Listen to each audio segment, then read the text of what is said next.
Vale. Perfecto.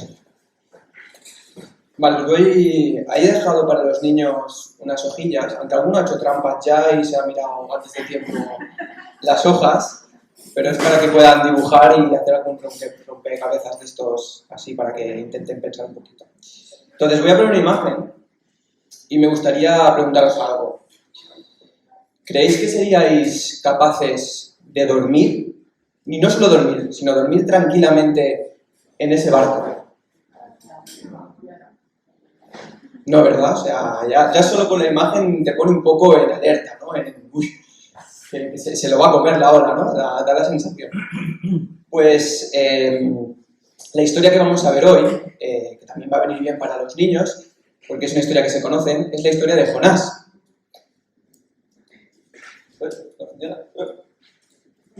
Isaac, pasa. A ver, vale. Es la historia de Jonás, y ahí vamos a ver cómo Jonás durmió en la tormenta. Entonces, antes de ver la historia, que lo vamos a ver mediante un vídeo, me gustaría preguntaros, sobre todo a los niños que estáis ahí al fondo, ¿qué sabéis de Jonás? ¿Sabéis algo sobre Jonás? ¿Os acordáis? Ahí tenéis pistas, en lo que hay ahí, en las hojas. ¿Sabéis algo? Bueno, a mí de pequeño recuerdo que me cantaban una canción que no la voy a cantar porque la voy a decir que no la voy a cantar porque si no a lo mejor os vais ahora y no continuáis aquí. Pero que decía que Jonás no le hizo caso a la palabra de Dios y vino un pez muy grande y ñam, se lo comió, ¿no? Pues suena esa canción. Pues esa historia me la cantaban mucho de pequeño. Ahora vamos a entrar bien antes de entrar en el texto, ¿qué sabemos sobre Jonás? Pues bien, de Jonás sabemos que era un profeta. Por lo tanto, hablaba en nombre de Dios.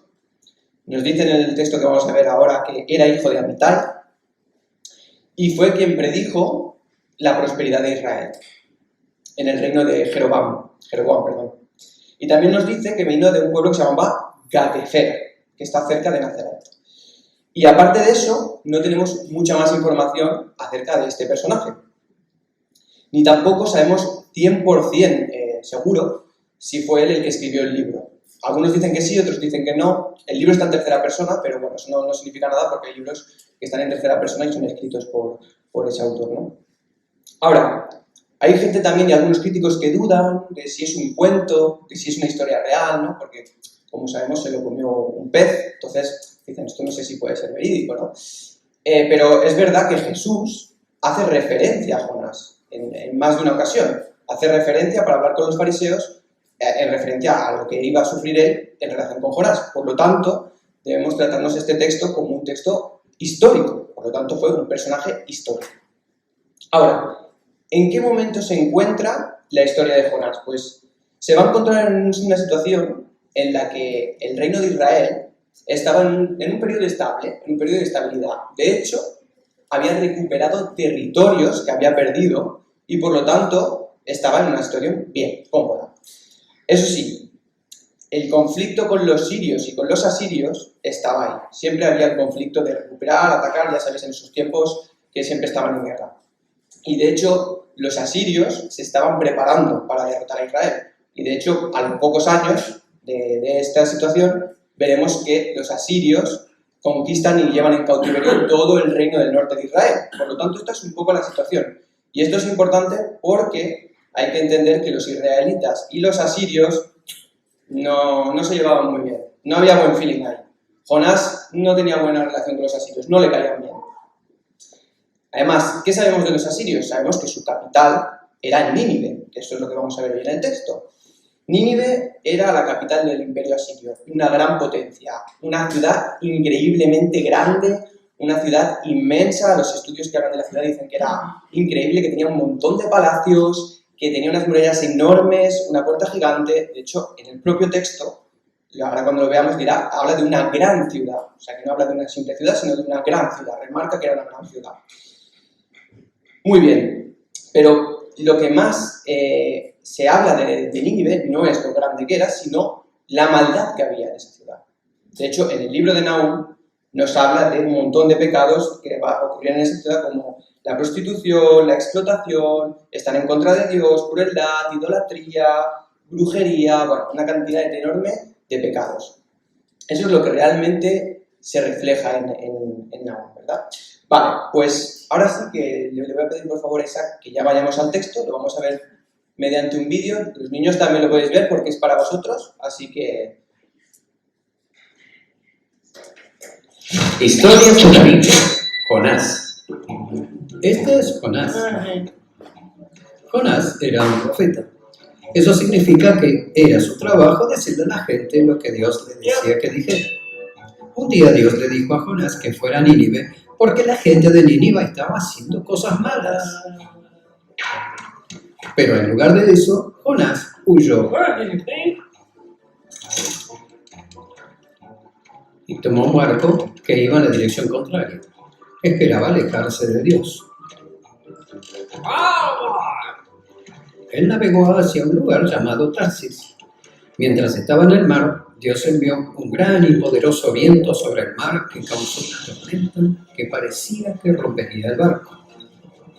Temiendo por sus vidas, los marineros intentaron todo lo que pudieron pensar para salvar la nave. Mientras tanto, Jonás estaba profundamente dormido. Entonces el capitán bajó y dijo: ¿Cómo puedes dormir en un momento como este? Levántate y ora a tu Dios, tal vez nos ayude. Entonces la tripulación descubrió que Jonás era la razón de la tormenta y le preguntaron: ¿quién eres? ¿Por qué nos está sucediendo esto? Jonás les dijo quién era y que adoraba al único Dios verdadero que hizo el mar. Luego le dijo a los marineros que lo arrojaran al mar para que la tormenta se detuviera. Los marineros todavía intentaban escapar de la tormenta, pero no sirvió. Así que pidieron perdón a Dios y arrojaron a Jonás al mar. La tormenta se detuvo al instante. Los marineros se asombraron del poder de Dios y juraron servirle. Dios envió un gran pez para tragar a Jonás. Y Jonás estuvo dentro del pez durante 3 días y noches. ¿Te ha gustado? Bueno, la historia sigue, pero nos vamos a quedar... ya si Isaac me invita otro día, pues ya continuamos con el siguiente episodio. Uy, ahora se me ha ido. Vale, entonces vamos a ir al texto, ¿vale? Hemos visto en el vídeo habla bastante del texto, pero yo voy a usar el texto con la primera de Jonás, por si queréis entrar ahí. Entonces, vamos a ver que en el primer versículo nos dice que Dios quiere mandar a Jonás a Nínive. Y la frase que nos dice es porque su maldad ha llegado hasta mí. Ahora, maldad, la palabra que usa aquí en el hebreo se traduce como un problema, como miseria, como dificultad y daño. Entonces, Dios está preocupado por las miserias de Nínive y por los caminos que está tomando de maldad. Y su situación es lo suficientemente grave como para llamar la atención de Dios. Entonces, Dios le decide decir a Jonás: levántate y ve a Nínive. Y vemos que Jonás se levanta, porque dice, pero Jonás se levantó, pero para huir de la presencia de Dios. O sea, que no hizo lo que Dios le estaba diciendo. Ahora, ¿por qué quería huir Jonás? Quizá pensaba, bueno, es que una misión complicada, ir a Nínive, esa gran ciudad, yo solo, complicado, ¿no? Hemos visto cómo eran los ninivitas, la maldad que había allí, la crueldad, hemos visto su mala relación, ¿no? Dijo, a lo mejor me matan allí. Pero la respuesta la vemos más adelante, en el capítulo 4, en el versículo 2, que dice: por eso me precaví huyendo a Tarsis, porque sabía yo que tú eras Dios clemente y piadoso, tardo en enojarte y de gran misericordia, y que te arrepientes del mal. O sea, realmente el motivo principal por el que dice que no quiere ir es porque tú eres Dios clemente de gran misericordia. Es decir, que Jonás aborrecía a los asirios y a sus atrocidades hasta el punto de que no estaba dispuesto a que Dios los perdonara. Y por eso dice, sé que si voy, los vas a perdonar, y no quiero que los perdones.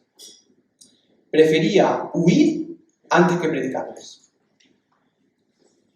Pero en el fondo huía porque realmente era desobediente.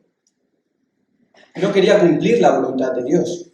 No era su prioridad, porque realmente podía haberse planteado, mira, yo no quiero que los perdones, pero si tú me dices que lo haga, lo haré y te obedeceré. Podría haber tomado esa decisión, pero realmente prefiere desobedecer. Ahora, a mí me surgía una pregunta aquí, y es, ¿cuál es nuestra prioridad? ¿Cuál es nuestra prioridad? ¿Hay algún Nínive en nuestra vida? ¿Hay algo que si hoy nos lo pidiera Dios, no estaríamos dispuestos a hacer? ¿O no estaríamos dispuestos a renunciar? Yo cuando era más joven que ahora, recuerdo que esta pregunta me salió, no recuerdo qué estaba haciendo, pero salió esta pregunta, y me pasaba por la cabeza la idea de, yo si no tuviera una familia, una pareja en un futuro, no sé si sería capaz de renunciar a eso, ¿no? Si Dios ahora me pidiera, no, tienes que vivir toda tu vida soltero y dedicarte 100% a la obra conmigo. Digo, no sé, Señor, si yo sería capaz de enfocar eso así, ¿no? Entonces, ¿hay algo que os pidiera Dios ahora que diríais, mira, no, prefiero ir a Tarsis? Quizá tu prioridad es una adicción.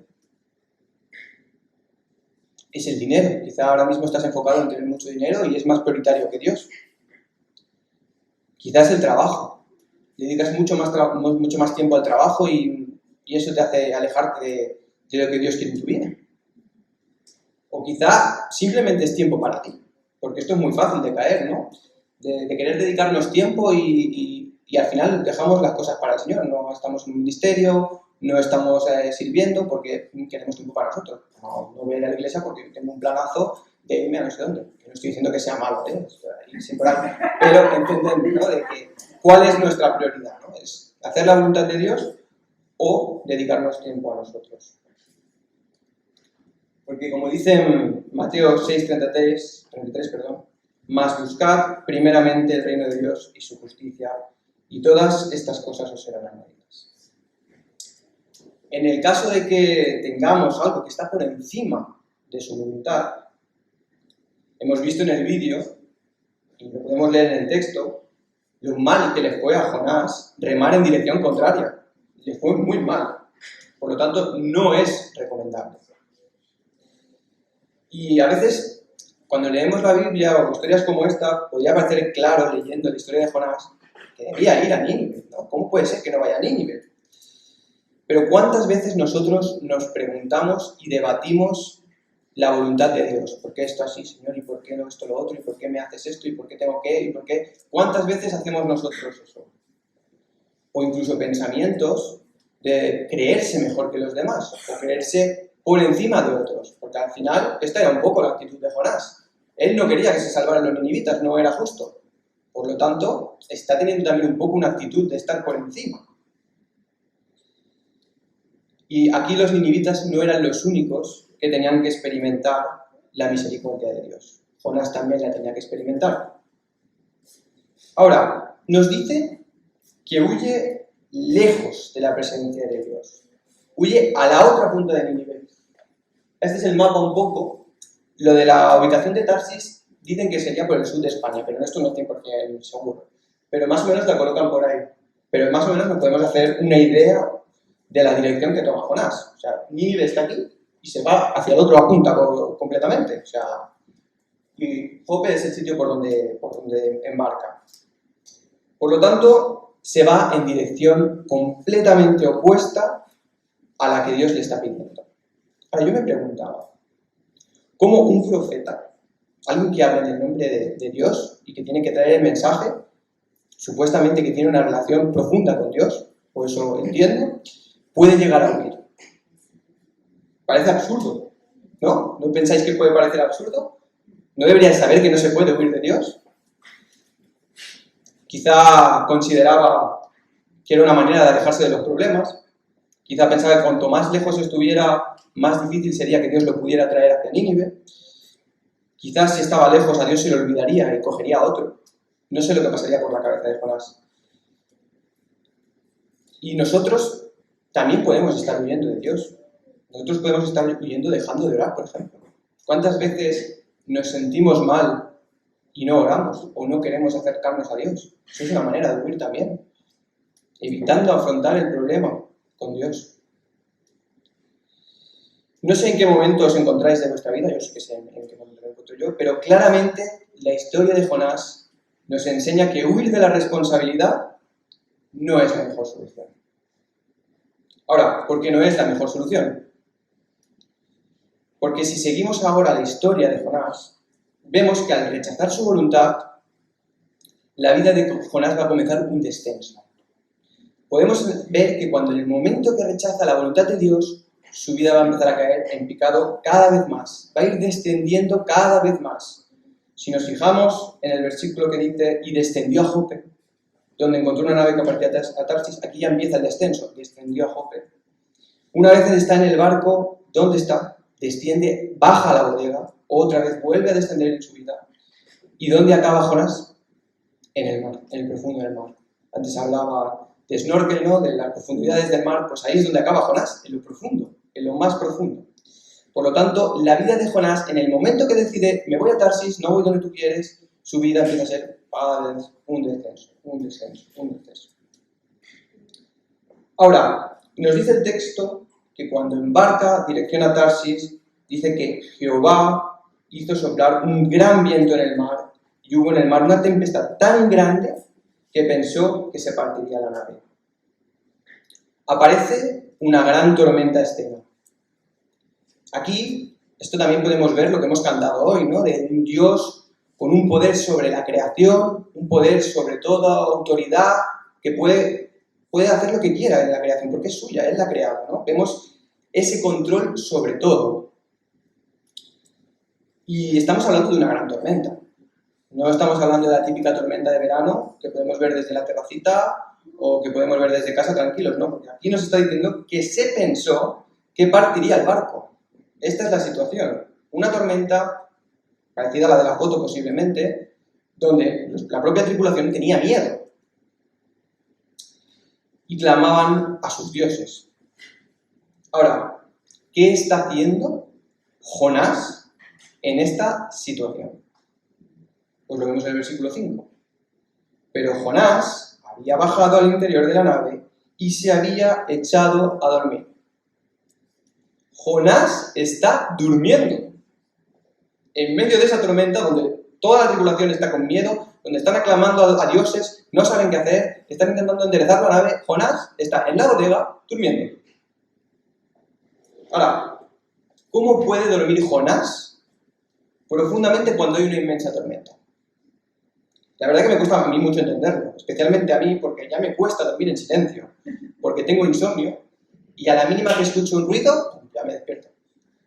Y más ahora con el niño, ahora ya me cuesta dormir horrores. Entonces, me cuesta mucho entender cómo en una situación así, Jonás es capaz de dormir tan tranquilamente. Pero me surge otra pregunta más profunda aún. ¿Cómo puede dormir tan profundamente sabiendo que no está haciendo la voluntad de Dios? Sabiendo que está huyendo. ¿Creéis que podemos estar durmiendo a pesar de no estar haciendo la voluntad de Dios o haciendo lo que Dios quiere? ¿Creéis que podemos estar durmiendo nosotros?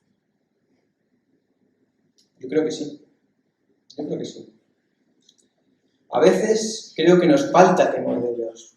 Y no quiero decir con temor miedo, sino una actitud de reverencia. De decir, ostras, que es el Dios creador de todo. Que es alguien increíble. Lo que cantamos en las canciones, alguien majestuoso. Alguien... no tiene palabras para describirlo. Y creo que tengamos más temor de Dios. Creo que necesitamos tener más temor. Y deberíamos pedirle a Dios que nos dé ese temor para hacer su voluntad y para realmente no dormir cuando estamos desobedeciendo o cuando no estamos haciendo lo que Dios quiere en nuestra vida. Porque creo que a veces Dios es impresionante y lo minimizamos, ¿no? Es como, es un Dios, bueno, es amor, ¿no? Eso es cierto, ¿no? Pero que también es el Dios de justicia, es un Dios poderoso, eso no lo podemos olvidar también. Además, que en el Antiguo Testamento, en Proverbios, constantemente no paramos de ver versículos que hablan de lo importante que es el temor de Dios, como por ejemplo, cogido uno, pero hay varios. Proverbios 3, 7, 8. No seas sabio en tu propia opinión, sino teme a Jehová y apártate del mal, porque esto será medicina para tus músculos y refrigerio para tus huesos. Por lo tanto, es muy importante temer a Dios, y de hecho muchas veces lo relaciona con la sabiduría. Y otro punto importante que vemos aquí es que mientras Jonás estaba durmiendo, la tripulación estaba al completo en peligro. Y a veces nuestro pecado puede poner en peligro a los de nuestro alrededor o no dar buen testimonio. Nuestros actos son importantes. Si continuamos viendo la historia, vemos como la tripulación, después de intentar enderezar el barco por sus propias fuerzas, si recordáis en el primer versículo, Dios le dice a Jonás, levántate y ve a Nínive. Y ahora en el versículo 6 vamos a ver que la tripulación viene y le dice, ¿qué haces durmiendo? En el versículo 6 dice, ¿qué haces durmiendo? Levántate y clama a tu Dios. Levántate nuevamente como en el primer versículo. Dios aquí le está dando una nueva oportunidad a Jonás de levantarse y hacer lo que debe, arrepentirse y cumplir la voluntad de Dios. Dejar de descender y empezar a levantarse. Y la tripulación está con miedo, buscando soluciones, clamando a dioses, pero no encuentra la salida al problema. Hasta que van a Jonás buscando respuestas. Y el mundo muchas veces está desesperado sin encontrar ninguna respuesta, sin saber cómo salir de la tormenta. ¿Y nosotros qué estamos haciendo en medio de eso? ¿Estamos durmiendo, como Jonás, en medio de un mundo sin respuestas? ¿Estamos preparados para dar respuestas? Hay un versículo que habla de esto, que es en 1 Pedro 3:15, que dice, si no santificad a Dios al Señor en vuestros corazones, y estad siempre preparados para presentar defensa con mansedumbre y reverencia ante todo el que os demande razón de la esperanza que hay en vosotros. Estad siempre preparados. Siempre. ¿Sabéis lo que significa siempre? Esto es un problema que a veces tenemos mi mujer y yo, porque a mí no me gusta que me diga siempre o nunca, porque siempre es como, no, siempre no, a ver, a lo mejor la mayoría de las veces, pero siempre, no. O nunca, nunca tampoco, ¿sabes? No me gusta esa palabra porque es como que lo engloba todo, pero aquí está diciendo siempre, estad siempre preparados, no podemos permitirlo ni un día, siempre. ¿Lo estamos? ¿Estamos preparados para presentar defensa? ¿Para dar respuestas a un mundo que no las encuentra? ¿O estamos durmiendo? Ahora, los marineros, sin conocimiento de qué hacer, pues deciden echar, en el capítulo, deciden echar a suertes quién era el culpable. No se les ocurría ya otra cosa, pues deciden echar a suertes. ¿Y la suerte sobre quién cayó? Vaya casualidad. Cayó sobre Jonás. Entonces, deciden hacerle un interrogatorio donde le preguntan un poco quién es, de dónde viene, etcétera, etcétera. Y Jonás entonces les explica que es por culpa suya todo esto de la tormenta, que es porque está huyendo de la presencia de su Dios, que es hebreo, etcétera, etcétera. O sea, les explica que es culpa suya. Entonces, la tripulación le preguntó, pues entonces, ¿qué hacemos? Danos una solución. ¿Qué hacemos para que el mar se aquiete? ¿Y cuál es la respuesta de Jonás? En el versículo 12. Tomadme y echadme al mar, y así el mar se acalmará. Pero a pesar de esta respuesta que le da la tripulación, pues evidentemente los marineros siguen intentando enderezar el barco a su manera, porque evidentemente no creo que quisieran cargar con la sangre de Jonás, tirándolo al mar. Pero llega un momento en el que ya no hay manera, no hay solución, el barco no se endereza, la tormenta lo va a partir, y entonces es cuando nos dice en el versículo 14, entonces clamaron a Jehová. Y es cuando ya deciden hacer lo que les había dicho, que es echarlo al mar. Y entonces el mar se calma. Ahora, me parece interesante ver cómo en una posición tan crítica, ¿no? En una situación en la que sabes que es culpa tuya, que está en peligro todo el barco entero, que te están preguntando, que tú les estás explicando que es culpa tuya, que sabes que estás huyendo de Dios, esa posición tan crítica y tu respuesta, tiradme y echadme al mar. sea, esa es la solución que da Jonás. ¿Cómo es posible que Jonás prefiera que lo echen al mar antes de arrepentirse? Antes de decir, ostras, me he equivocado, Señor, vale, iré a Nínive. Prefiere que lo echen al mar. Jonás tiene el corazón tan duro que no es capaz de arrepentirse, sino que les dice que lo arrojen al mar. Hasta ese punto llega por tal de no hacer la voluntad de Dios. Y además imagino que si huía porque no quería que perdonara a los ninivitas, entiendo que él tampoco se sentía merecedor del perdón de Dios. Un profeta desobediente, totalmente inmerecido que Dios le perdone. Necesita entender la gracia de Dios. Y como decía, finalmente al arrojarlo, vemos que la tempestad se calma. Pero hay algo increíble aquí como Dios hace las cosas. Porque gracias a todo este proceso de rebeldía de Jonás, una situación en que los marineros están perdidos, que están sin respuestas, que no saben qué hacer, que Jonás está desobedeciendo, que está en medio de una tormenta, todo lo que parece aquí un caos absoluto y un desastre, ¿no? Es decir, cómo un profeta puede desobedecer, se acaba convirtiendo en algo bueno y con sentido, porque en medio de esta gran tormenta Dios es soberano y la tripulación nos dice que acaba clamando a Jehová, alabándole y haciendo votos, es decir, entregando su vida a Dios. Es decir, que Dios puede utilizar cualquier situación para acercarse a las personas. Cualquier situación. Aun cuando está todo saltando por los aires, porque esta no era una situación muy tranquila.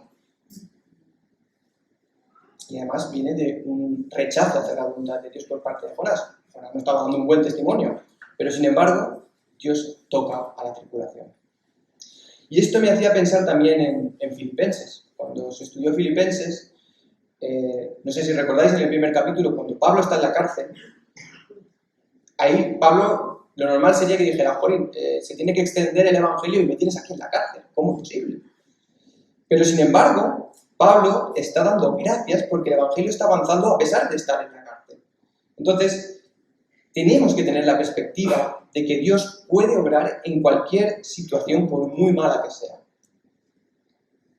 Y lo que Jonás pasó no fue casualidad, porque además nos dice que Dios preparó un gran pez para que se tragara a Jonás. Estaba preparado para enseñarle importantes lecciones a Jonás. Ahora, podemos ver en el libro que la salvación no es por obras. La salvación viene, de hecho lo hemos dicho, ¿no? Creo que lo ha dicho Adrián, que la salvación viene de Dios, Él es el autor de la salvación. Y este libro lo deja claro, de hecho Jonás, en el segundo capítulo, el versículo 9, dice, la salvación es de Jehová. Y en el Antiguo Testamento va dejando constancia, un poquito, de la necesidad de un Salvador en nuestra vida. Se van levantando pequeños salvadores imperfectos que nos encaminan hacia Jesús. Y bueno, ahora creo que en septiembre aquí se verá Éxodo, veremos a Moisés como también nos da como detalles de lo que necesita, ¿no? De ese Salvador, pero vemos que también es imperfecto, que no llega a ser Jesús. Y de hecho Jesús utiliza, como decía al principio, a Jonás para hablar de su muerte y su resurrección. Pero no es el único paralelismo que vemos entre Jonás y Jesús. De hecho, Jesús también durmió en la tormenta, si recordamos. Jesús durmió en la tormenta. La diferencia es que Jonás no paró la tormenta, pero Jesús sí paró la tormenta. Jonás no tenía compasión por los ninivitas, de hecho huía por eso, porque no quería que Dios los perdonara. Sin embargo, Jesús tenía compasión por la gente. Jonás desobedeció a Dios. No era su prioridad hacer lo que Dios decía. Era más importante el que no se salvaran los ninivitas. Sin embargo, Jesús fue obediente al Padre hasta el final. Jonás prefirió morir antes que obedecer. Prefirió que lo echaran al mar antes que obedecer. Jesús murió por obedecer. Y Jonás fue levantado, como hemos visto, y echado al mar para que los marineros, los tripulantes, se salvaran del castigo. Y Jesús fue levantado por nuestros pecados en una cruz para salvarnos a todos. Por lo tanto, vemos paralelismo, pero ¿qué diferencia? Y hemos visto que la tripulación no tenía otra solución que levantar y arrojar a Jonás al mar para que el mar se calmara. De la misma manera, la única solución que tenemos es que Jesús muera por nosotros en una cruz. Es la única solución. Y Dios no nos rechaza por nuestra falta de fidelidad, porque si fuera así, Jonás lo tendría crudísimo. Vamos, lo tendría bien difícil si fuera por eso. Lo que hace es enseñarle y corregirle como un padre a un hijo. Es un Dios que nos ama a todos e incondicionalmente, como hemos podido ver. Da igual lo que podamos haber hecho. Derramó gracia sobre Nínive a pesar de toda su maldad y derramó gracia sobre Jonás a pesar de todo lo que estaba haciendo.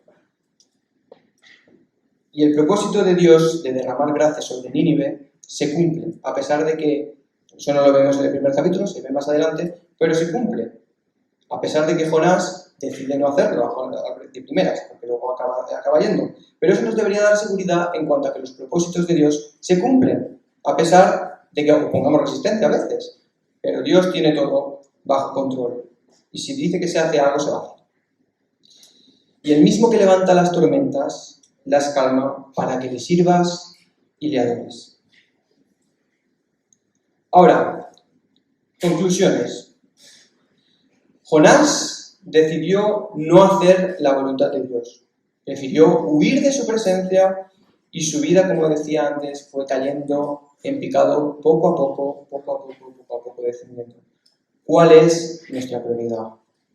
¿Cuál es nuestra prioridad? ¿Estamos huyendo de su presencia o nos estamos acercando? A pesar de cuáles sean las circunstancias, el propósito de Dios se lleva a cabo. Y las cosas malas que ocurren, Dios las puede utilizar también para su plan, aunque nosotros no podamos verlo. En este caso, como hemos visto, pues la tripulación acabó clamando a Dios y alabándolo. ¿Tenemos compasión por la gente o estamos durmiendo en medio de un mundo desesperado? ¿Tenemos compasión por la gente o estamos durmiendo? El mundo necesita escuchar respuestas. El mundo necesita escuchar de Jesús. Porque Él, como hemos visto a diferencia de Jonás, tenía la compasión y gracia para salvarnos a pesar de nuestra maldad. Y fue obediente hasta el fin, hasta dar su vida, levantado en una cruz por nosotros, por amor. El mundo, en medio de este mundo roto, Él es la respuesta. Y ahora voy a hacer una oración para acabar. Pues sí, Señor, gracias porque te tenemos, Padre. Gracias porque por todo lo que hiciste por nosotros, pues podemos tener una relación contigo, Señor, y podemos acercarnos a ti, Señor, que eso es un gran privilegio. El Dios de la creación, soberano, el creador de todo, un Dios impresionante, Señor, se acerque a nosotros, es algo que a veces pues no lo pensamos, Señor, pero si lo pensamos fríamente es como, madre mía. Y te quiero pedir pues que nos ayudes, Señor, a tener claras cuáles son nuestras prioridades, a saber que tú eres lo más importante, Señor, a saber que acercarnos a ti es la dirección que debemos de tomar, Señor. Y si estamos en una situación en la que estamos huyendo, pues que nos reencaminemos, Señor, que nos acerquemos a ti. Y también te pido, Señor, que nos despiertes, Señor, que no estemos durmiendo, que estemos preparados siempre, como dice el versículo, para dar respuestas a este mundo que las necesita, Señor, y está roto este mundo, Señor. Necesitan escuchar de Jesús, Padre. Ayúdanos a transmitir ese mensaje. Te lo pido en tu nombre. Amén. Amén.